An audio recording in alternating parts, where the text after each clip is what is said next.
রাজনৈতিক অঙ্গনের এখন আলোচনা নতুন একটি রাজনৈতিক দল, সেই দলের গতি প্রকৃতি কি হবে, কার সাথে কার সম্পর্ক, সেটি নিয়ে অনেক আলোচনা।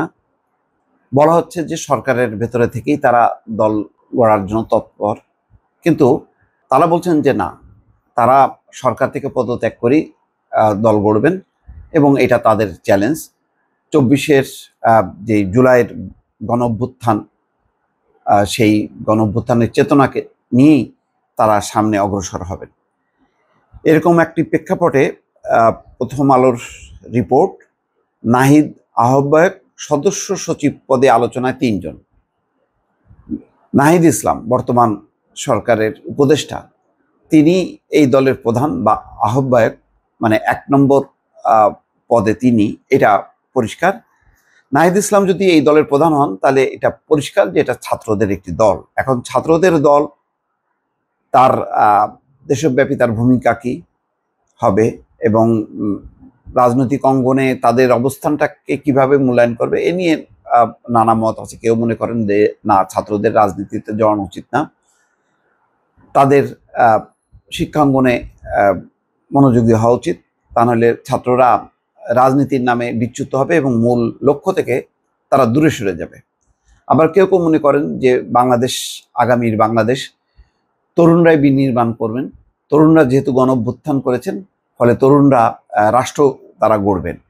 সেই বিবেচনায় আবার সঠিক আছে নাহিদ ইসলাম কে আহ্বায়ক করে অন্য বাকি যারা আছে তারাও সবাই ছাত্র না হলেও ছাত্রদেরকে প্রতিনিধিত্ব করেন, এমন একটি অবস্থানে আছে। এখানে খবরে বলা হচ্ছে বৈষম্য বিরোধী ছাত্র আন্দোলন এবং জাতীয় নাগরিক কমিটির উদ্যোগে আত্মপ্রকাশ করতে যাওয়া নতুন রাজনৈতিক দলের নাম চূড়ান্ত হতে পারে চলতি সপ্তাহে। এই সপ্তাহেই চূড়ান্ত হবে, আর এই মাসের শেষ সপ্তাহে দলটির আনুষ্ঠানিক আত্মপ্রকাশ ঘটতে যাচ্ছে। তার মানে মধ্য ফেব্রুয়ারিতে যেটা ছিল সেটা কিন্তু অলরেডি পিছিয়ে গেল, কেননা নতুন দল নিয়ে নানান রকম গবেষণা, নানান রকম প্রস্তাব, এগুলো নিয়ে দিনরাত তাদের হিমশিম খেতে হচ্ছে। তারপরে কারা থাকবে কারা থাকবে না, সারা দেশব্যাপী তাদের কমিটি গঠন, এসব বিষয় নিয়ে তাদের অনেক এখন ব্যস্ততা। অন্তর্বর্তী সরকারের উপদেষ্টা পদ থেকে পদত্যাগ করে দলটির আহ্বায়ক হিসেবে দায়িত্ব নিতে যাচ্ছেন মোহাম্মদ নাহিদ ইসলাম। তবে নতুন দলের দ্বিতীয় শীর্ষ পদে কে আসছেন তা এখনো চূড়ান্ত হয়নি। এই পদের জন্য আলোচনায় আছেন জাতীয় নাগরিক কমিটির আহ্বায়ক নাসিরউদ্দিন পাটোয়ারি, সদস্য সচিব আক্তার হোসেন, মুখ্য সংগঠক সার্জিস আলম। নাগরিক কমিটি এখনো পর্যন্ত জাতীয় রাজনৈতিক অঙ্গনে খুব যে ভালো ভূমিকা রেখেছে বা চাঞ্চল্য তৈরি করেছে সেটা বলা যাবে না, বরং তাদেরকে মনে হয়, মানে কেউ কেউ মনে করেন যে এটা একটা অন্তর্বর্তী সরকার সমর্থিত একটা সংগঠন বা দল। তো এই ছাপটা আবার এটা নেগেটিভ।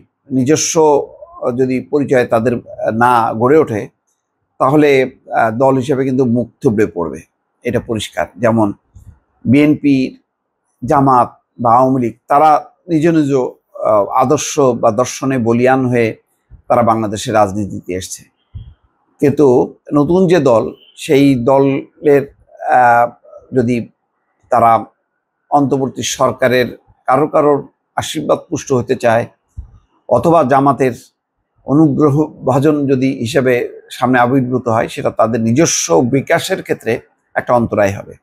জাতীয় নাগরিক কমিটির শীর্ষস্থানীয় 2 জন নেতার নাম প্রকাশ না করার শর্তে প্রথম আলোকে বলেন, উপদেষ্টার পদ ছেড়ে নাহিদ ইসলাম নতুন দলের দায়িত্ব নিতে যাচ্ছেন। চলতি সপ্তাহে বা পরের সপ্তাহে সরকার থেকে তিনি পদত্যাগ করতে পারেন। তবে শিক্ষার্থীদের প্রতিনিধি হিসেবে সরকারে থাকছেন মাহফুজ আলম ও আসিফ মাহমুদ ভুইয়া, তারা এখনই নতুন দলে যোগ দিচ্ছেন না। অর্থাৎ সরকারের একসাথে একটা লিঙ্ক থাকছেই নতুন রাজনৈতিক দল। তবে এই বিতর্কটা আরও জোরালো হবে যখন নাহিদ ইসলাম রিজাইন করবেন আর বাকি 2 জন থেকে যাবেন।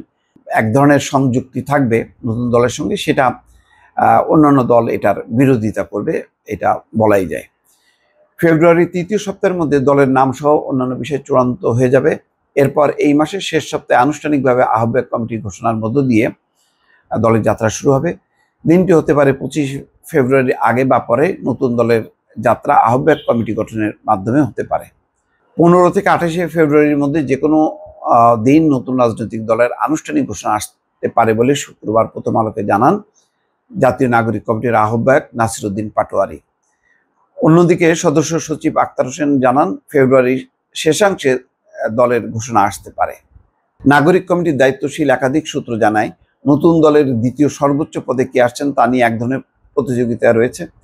প্রধান দুই দলের বাইরে অন্য শীর্ষ পদগুলোতে পছন্দের নেতাদের বসাতে তৎপর নাগরিক কমিটির বিভিন্ন অংশ, বিশেষ করে নাগরিক কমিটিতে থাকা ইসলামী ছাত্র শিবিরের সাবেক নেতারা এই ব্যাপারে বেশ সক্রিয় বলে জানা গেছে। এই যে ইসলামী ছাত্র শিবিরের সাবেক নেতারা এই যে কথা বলা হচ্ছে, এতে এক ধরনের ধারণা জন্ম নেয় যে এই নতুন দলের সঙ্গে জামাতের একটা মানে সম্পর্ক আছে, বা তাদের একটা সহযোগী একটি অবস্থান তারা তৈরি করতে যাচ্ছে। কিন্তু আবার এটাও বলা হচ্ছে যে নাগরিক কমিটিতে মধ্যপন্থী ও বাম ধারার নেতারাও রয়েছে। তারা চান প্রধান দুটি পদের বাইরে শীর্ষ পর্যায়ের অন্য পদগুলোতে নিজেদের পছন্দের নেতারা থাকুক। জাতীয় নাগরিক কমিটির যুগ্ম আহ্বায়ক আরিফুল ইসলাম আদিব জানান, শীর্ষ পদে নাহিদ ইসলামী সবার পছন্দ। দ্বিতীয় শীর্ষ পদের আলোচনায় আছেন আক্তার হোসেন, নাসিরুদ্দিন পাটোয়ারি ও সার্জিস আলম। দেখা যাক, এখন অনেক রকম মতভেদ থাকবে, ভিন্নতা থাকবে, আবার এখান থেকে যে ভাঙনও হবে না সেটাও পরিষ্কার না। সব মিলিয়ে নতুন রাজনৈতিক দলের অপেক্ষায় আছে অনেকগুলো রাজনৈতিক দল। যারা রাজনীতি সচেতন তাদের কিন্তু দৃষ্টি রয়েছে নতুন একটি রাজনৈতিক দল কিভাবে আত্মপ্রকাশ করে, কারা কারা থাকবেন, সামগ্রিক বিষয় নিয়ে তারা এখনই মূল্যায়ন করা শুরু করেছেন। দর্শক ভালো থাকবেন, আল্লাহ হাফেজ।